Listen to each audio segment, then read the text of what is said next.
Bismillahirrahmanirrahim. Alhamdulillahi hamdan katsiran tayyiban mubarakan fihi kama yuhibbu rabbuna wa yardah, wa ashhadu an la ilaha illallah wahdahu la syarikalah, wa ashhadu anna Muhammadan abduhu wa rasuluhu sallallahu alaihi wa ala alihi wa ashabihi ajma'in, amma ba'd. Bapak Ibu calon jamaah umroh dari Payung Madinah, semoga Allah Subhanahu wa taala memberikan rahmat dan taufiknya kepada kita semua dimanapun kita berada. Semuanya Bapak Ibu dengar suara saya ya? Admin, suara saya jelas ya? Ya sudah, kita lanjut ya Bu ya. Ya sudah, kita lanjut ya. Bapak Ibu yang dimuliakan dan dirahmati oleh Allah Subhanahu wa taala, merupakan anugerah terbesar dari Allah Subhanahu wa taala kepada seorang hamba tatkala hamba tersebut diberikan taufik, diberikan hidayah untuk bisa beribadah kepada Allah Subhanahu wa taala. Allah Subhanahu wa taala menyatakan di dalam Al-Qur'anul Karim, wa'bud rabbaka hatta ya'tiyakal yaqin. Sembahlah Rabbmu, yaitu Allah Subhanahu wa taala, sampai datang kepada engkau keyakinan. Maksudnya sampai datang kepada engkau kematian. Sehingga kita diperintahkan untuk beribadah kepada Allah Subhanahu wa taala sampai datang kematian menghampiri diri kita. Dan di antara bentuk ibadah yang Allah Subhanahu wa taala syariatkan kepada hamba-hambanya yaitu ibadatu umroh. Allah Subhanahu wa taala menyatakan di dalam Al-Qur'anul Karim, wa atimmul hajja wal umrata lillah. Sempurnakanlah haji dan umroh tersebut untuk Allah Subhanahu wa taala. Umrah ini secara hukum, dalam hukum Islam, para ulama mengatakan ada dua pendapat. Sebagian para ulama ahli fikih mereka mengatakan umrah itu hukumnya wajib bagi yang mampu melakukan perjalanan ke sana, punya bekal berupa uang transportasi. Dan yang kedua, dia punya kesehatan badan untuk melakukan perjalanan jauh ke tempat tersebut. Kemudian berkaitan dengan umroh ini Bapak Ibu sekalian, tadi kita katakan hukumnya, ada yang menyatakan hukumnya wajib, ada yang menyatakan hukumnya sunnah. Terlepas dari khilafnya di kalangan para ulama ini, yang jelasnya ibu-ibu yang sudah daftar untuk berangkat umroh ini dan juga bapak-bapak sekalian, termasuk orang-orang yang Allah Subhanahu wa taala pilih dari sekian banyak hamba-hamba Allah Subhanahu wa taala yang memiliki harta tapi tidak dipilih oleh Allah Subhanahu wa taala atau tidak dipanggil, sehingga umroh tersebut panggilan Allah Subhanahu wa taala. Nabi alaihi salatu wassalam menyatakan dalam hadis yang sahih, kata Nabi sallallahu alaihi wasallam, "Salah wafdullahi salasah." Tamu Allah Subhanahu wa taala itu ada tiga. Al-ghazi fi sabilillah, wal haju wal mu'tamir. Orang yang berperang di jalan Allah, orang yang berhaji dan orang yang umroh. Bapak Ibu sekalian, ketika kita ingin berangkat umroh, berarti kita merupakan tamu dari tamu Allah Subhanahu wa taala. Maka Nabi sallallahu alaihi wasallam menyatakan dalam hadis, kata Allah Subhanahu wa taala atau kata Nabi sallallahu alaihi wasallam, da'ahum fa'jabu. Mereka dipanggil oleh Allah lalu mereka memenuhi panggilan tersebut. Fasa'alu fa'atahumullah. Mereka minta kepada Allah lalu Allah beri. Sehingga kepada bapak dan ibu yang akan berangkat umroh, bersyukurlah kepada Allah Subhanahu wa taala dikarenakan hal tersebut merupakan anugerah dari Allah Subhanahu wa taala dan merupakan panggilan dari Allah Azza wa Jalla. Dalam rangkaian umroh ini tadi, perjalanan Bapak Ibu sekalian, ini perjalanannya dimulai dari Jakarta menuju Jeddah, dari Jeddah langsung ke Mekah, kemudian dari Mekah menuju kota Madinah, kemudian balik lagi ke Jeddah, kemudian balik ke Indonesia. Sehingga umrohnya Bapak dan Ibu sekalian, statusnya ihramnya di atas pesawat, miqatnya di atas pesawat. Nanti dikasih tahu ya sama ustadz yang menemani, yang membimbing ya, yaitu Ustadz Harun Kadafi, insyaallah taala. Di sini disebutkan di slide yang kita miliki ini, disebutkan menunaikan ibadah umroh sangat mudah dan singkat. Tata cara umroh terdiri dari 4 bagian. Disebutkan ihram dari miqat, tawaf 7 putaran, sa'i 7 lintasan antara Safa dan Marwah, kemudian tahallul, baik mencukur gundul atau memendeki yang disebut dengan taksir. Ini disebut sebagai rukun umroh. Nah, adapun rinciannya ini yang akan kita sebutkan secara detail di slide yang berikutnya. Di slide yang berikutnya, Bu, di sini disebutkan rangkaian sebelum berihram. Pekerjaan yang diajarkan oleh Rasulullah SAW saat di miqat. Yang pertama, mandi. Bapak Ibu sekalian, posisi Bapak Ibu sekalian ini tidak memungkinkan mandi di miqat. Kenapa? Dikarenakan berada dalam pesawat, sedang terbang di atas pesawat. Tidak memungkinkan untuk mandi di miqat karena berada di atas pesawat. Namun kalau seandainya di Madinah, kita bisa mandi di hotel, tapi ini tidak memungkinkan. Yang sunnah mandi di tempat miqat atau di mendekati tempat miqat. Namun saya kasih tahu jangan dipraktekkan ya, karena tidak memungkinkan dipraktekkan di pesawat. Bahaya kalau seandainya Bapak Ibu sekalian praktekkan mandinya di pesawat, nanti berdampak pada pesawatnya nanti, ya, tidak diperbolehkan juga. Adapun dalil yang menunjukkan bahwasanya ketika di miqat itu mandi, yaitu hadis Asma bintu Abi Umais ketika beliau melahirkan Muhammad bin Abi Bakar ketika haji wada. Nabi SAW mengatakan kepada Asma bintu Abi Umais, "Igtasili wastathfiri thumma ahrimi." Engkau mandi, kemudian engkau gunakan pembalut penutup darah haidnya tadi, darah nipasnya tadi, lalu berihramlah. Nah, ini kalau memungkinkan mandi, tapi tidak memungkinkan mandi. Nah, terus bagaimana? Disebutkan oleh masyayikh kami, guru-guru kami, boleh diniatkan mandinya di awal penerbangan, ya. Dalam artian kalau ibu ada di hotel di Jakarta, insyaallah taala sudah boleh diniatkan mandi ihramnya tadi, tidak masalah. Demikian yang disebutkan oleh masyayikh guru-guru kami, ya. Diperbolehkan untuk kita yang di Indonesia ini di hotel diniatkan mandinya mandi ihram untuk persiapan di miqat, karena lebih kurang penerbangan itu sekitar 10-12 jam. Kemudian memakai wewangian, ini juga yang disunnahkan, mengenakan wewangian di selain pakaian ihram sebelum ihram, seusai mandi, ini juga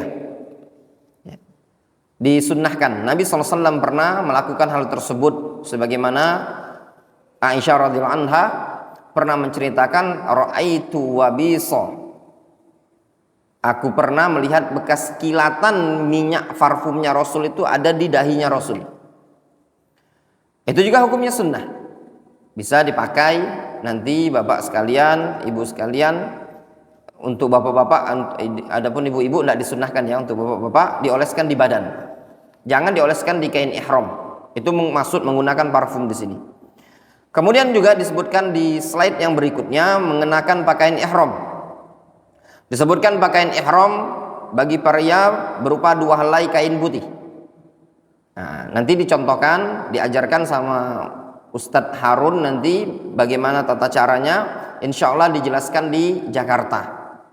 Kemudian pakaian wanita menutup aurat. Itu juga nanti ibu-ibu juga sudah tahu semua bagaimana cara menutup aurat. Nah kemudian ini masuk ke inti. Yang pertama ihram. Ya. Disebutkan inti pekerjaan saat memulai ihram niat umroh. Ya. Apa niat umroh ini tadi? Maksud niat umroh di sini ketika seseorang melewati di atas miqat, di atas pesawat, ya, nanti melewati namanya Yalamlam.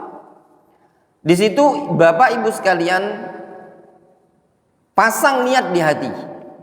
Apa niatnya? Niat untuk masuk ke ibadah umroh. Niatud dukhul fin nusuk. Niat untuk masuk ke ibadah umroh. Ini yang paling penting. Apakah perlu dilafadzkan? Tidak perlu. Ada bagaimana dengan labbaik Allahumma umratan? Lafadz labbaik Allahumma umratan yang lebih tepat itu bukan niat. Tapi itu adalah zikir yang diucapkan ketika memulai ibadah umroh. Sama seperti sholat, niat kita itu dalam hati. Adapun zikir yang diawali pertama kali ketika sholat, memulai dengan Allahu Akbar. Untuk umroh, niat kita dalam hati. Kita ingin umroh ibadah karena Allah Subhanahu wa taala, la riya'an wala sum'atan. Bukan karena ingin disanjung, bukan karena ingin dipuji, bukan karena riya, tapi karena Allah Subhanahu wa taala.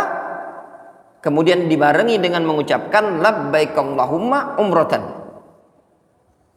Kemudian jalan di atas pesawat. Nah ini lebih kurang jarak dari atas pesawat dengan landing itu, miqat itu lebih kurang 30 menit lah. Tidak jauh. Kemudian nanti kalau sudah berihram, sudah mengucapkan labbaik Allahumma umratan, berlaku larangan-larangan yang tidak boleh Bapak Ibu sekalian kerjakan selama perjalanan umroh. Dan disunnahkan seseorang mengucapkan talbiyah. Ya. Disunnahkan mengucapkan talbiyah. Apa talbiyah itu? Labbaik Allahumma labbaik, labbaik la syarika laka labbaik, innal hamda wan ni'mata laka wal mulk la syarika lak. Disunnahkan mengucapkan talbiyah ini dimulai dari pesawat. Dimulai ibu mengucapkan, bapak sekalian mengucapkan labbaik Allahumma umratan sampai kapan? Sampai mendekati mau tawaf. Itu hukumnya disunnahkan. Disebutkan oleh Nabi SAW, ma labba mulabbin illa labba an yaminihi wa an syamalihi. Ya. Tidak ada seseorang bertalbiyah melainkan di kanan, di kiri juga ikut bertalbiyah. Baik berupa batu, berupa tanah, pohon dan yang lainnya ikut bertalbiyah. Kalau seandainya di pesawat tadi masih ada yang ngantuk dan yang lainnya masih diperbolehkan. Namun yang afdol ketika seseorang sudah mengucapkan labbaik Allahumma umratan, maka hendaklah dia memperbanyak talbiyah. Itu adalah zikir yang paling afdol ketika seseorang berihram. Ya. Ini gampang Bu ya, ucapkan labbaik Allahumma labbaik, labbaik la syarika laka labbaik, innal hamda wan ni'mata laka wal mulk la syarika lak. Nah, kemudian kalau sudah mengucapkan labbaik Allahumma umratan, ya.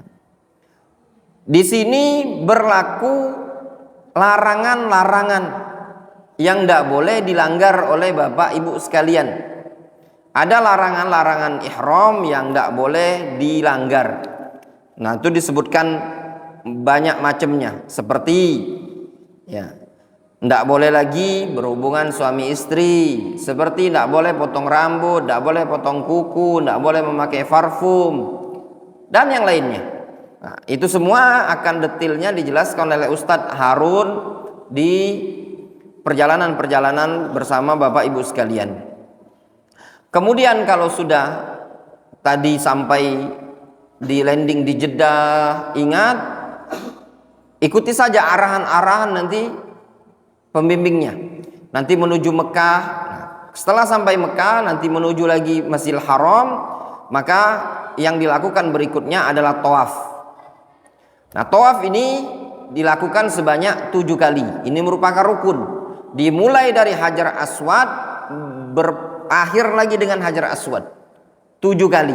Nah, ini simpelnya juga Bapak Ibu sekalian.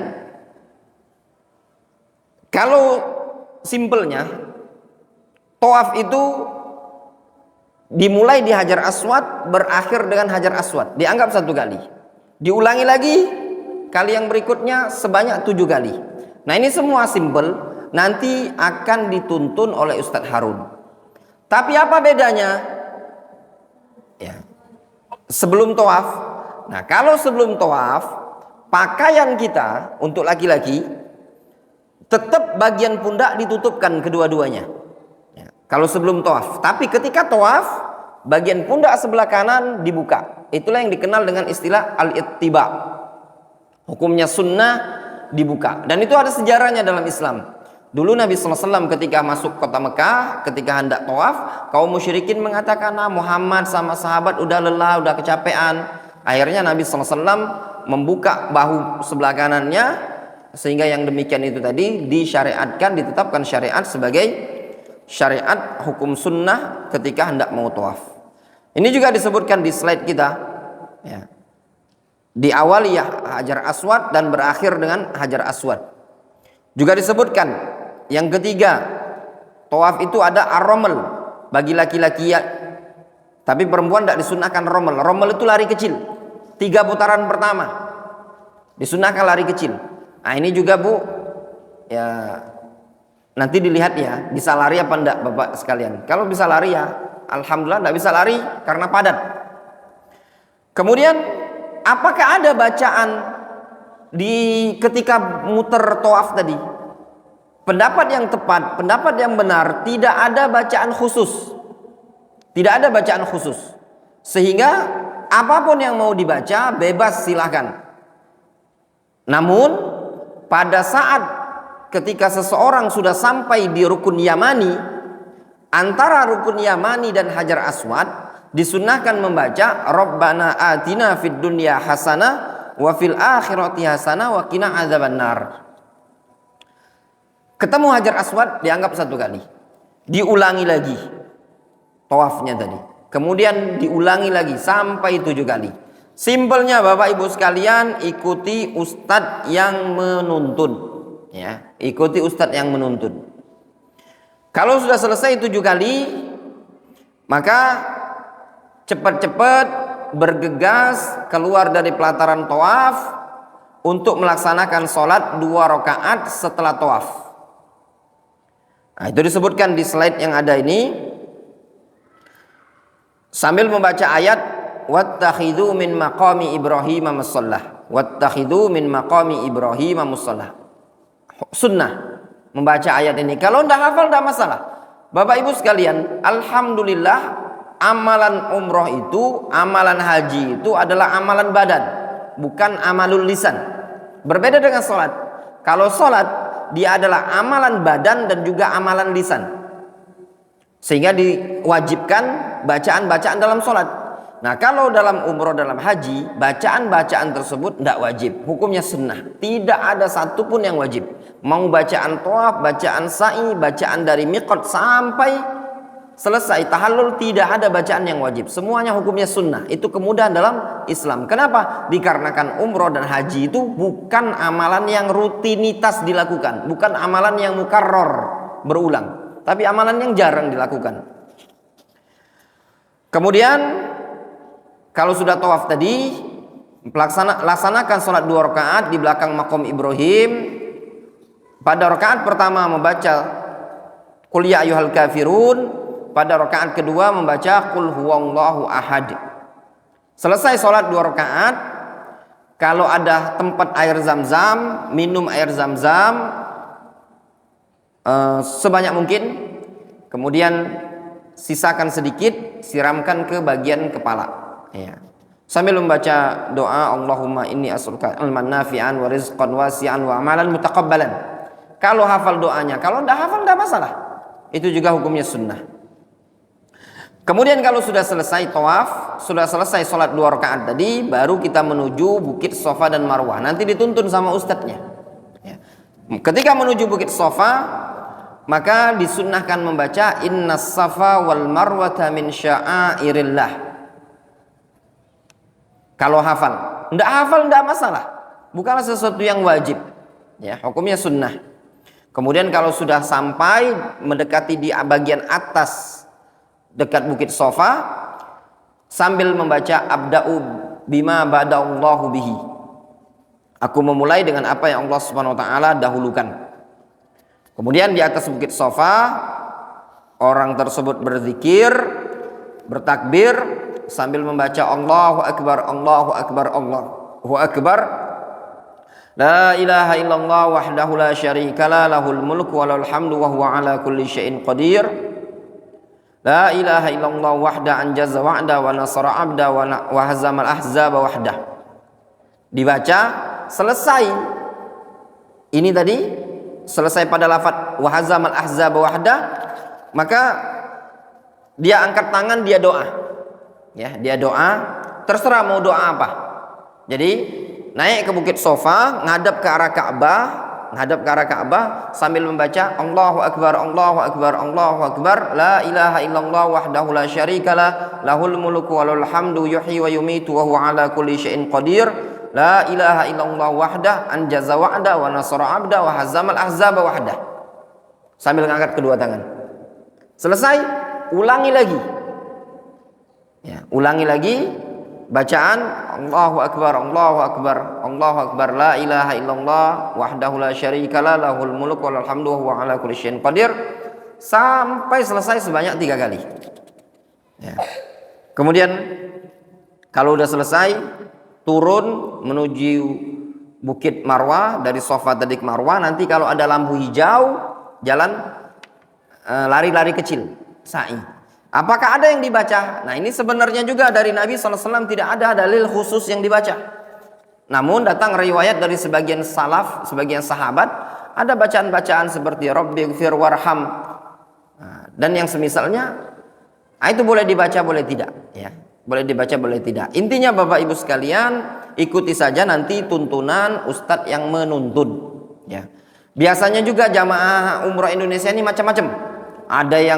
Ada yil-yil inilah, ada yang yil itu, boleh saja sebenarnya kalau bacaannya syar'i.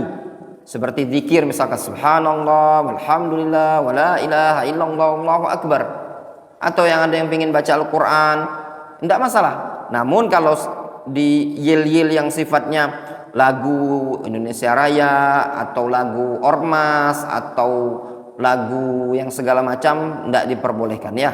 Di sana Masjidil Haram adalah tempat untuk berzikir, menyebut Allah Subhanahu wa taala, bukan untuk perkara-perkara yang seperti itu.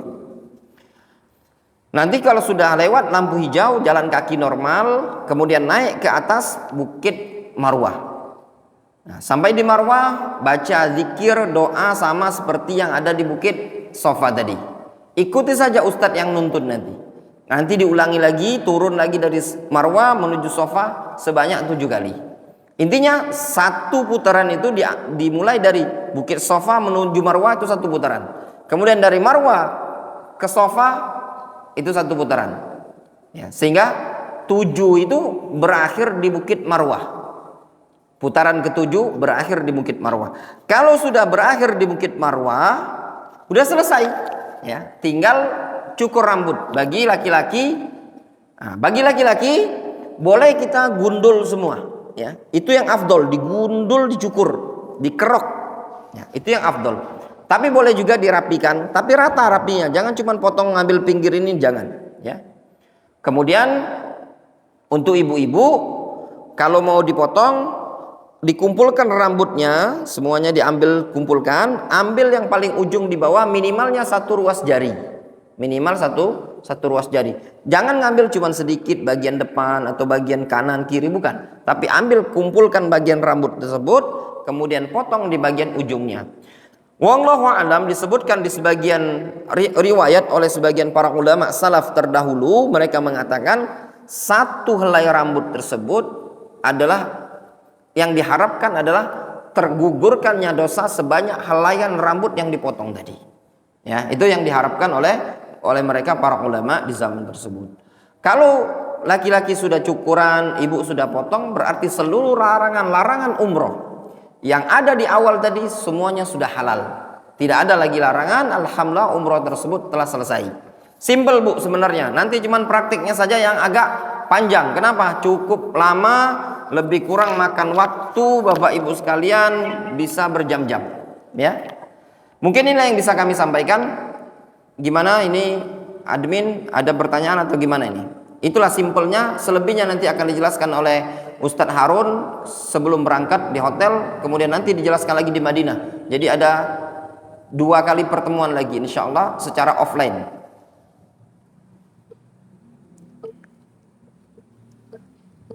Ya, silakan.